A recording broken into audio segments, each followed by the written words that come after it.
ಆ ಒಂದು ಟ್ರಾನ್ಸ್ಪೋರ್ಟ್ ಮಾಡ್ತಕ್ಕಂಥ ಸೈಯದ್ ಅಜರ್ ಮೂಲಕ ಈ ಹಣವನ್ನು ಟ್ರಾನ್ಸ್ಪೋರ್ಟ್ ಮಾಡಿದ್ದಾರೆ ಅನ್ನುವಂಥ ವಿಷಯ ಈಗ ಗೊತ್ತಾಗಿರ್ತಕ್ಕಂಥದ್ದು. ಭೀವಂಡಿ ಅಂತೇಳಿ ಒಂದು ಪ್ರದೇಶ ಇದೆ ಮಹಾರಾಷ್ಟ್ರದಲ್ಲಿ, ಅಲ್ಲಿಂದ ಇದು ಹೊರಟಿದೆ.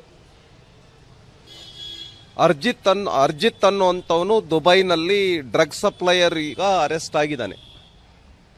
ಅವನದು ಕೂಡ ಈ ಒಂದು ಹಣವನ್ನು ಟ್ರಾನ್ಸ್ಪೋರ್ಟ್ ಮಾಡೋದ್ರಲ್ಲಿ, ಆಮೇಲೆ ಈ ಗೋವಾ ಮೂಲಕ ಈ ಒಂದು ಏನು ಚಾರ್ಲಾ ಘಾಟ್ ಅಂತ ಏನು ಪ್ರದೇಶದಲ್ಲಿ ಹಣ ವರ್ಗಾವಣೆ ಆಗಿದೆ, ಅಲ್ಲಿಂದ ಹೊರಟೋಗಿದೆ ಅಂತ ಏನು ಹೇಳ್ತಾ ಇದ್ದಾರೆ, ಆ ಒಂದು ಅರ್ಜಿತ್ ದುಬೈ ಡ್ರಗ್ ಸಪ್ಲೈ ಏನಿದ್ದಾರೆ ಅವನು ವಿರಾಟ್ ಗಾಂಧಿ, ವಿಶಾಲ್ ನಾಯ್ಡು ಇವರು 3 ಜನ ಸೇರಿ ತಿರುಪತಿಗೆ ಹಣವನ್ನು ತೆಗೆದುಕೊಂಡು ಅದನ್ನು ಯಾರಿಗೆ ತಲುಪಿಸ್ಬೇಕೋ ತಲುಪಿಸ್ತಕ್ಕಂಥ ಒಂದು ಕೆಲಸವನ್ನು ಮಾಡಿದ್ದಾರೆ ಅಂತಕ್ಕಂಥದ್ದು ಈಗ ನಮಗೆ ಗೊತ್ತಾಗ್ತಾ ಇರ್ತಕ್ಕಂಥದ್ದು.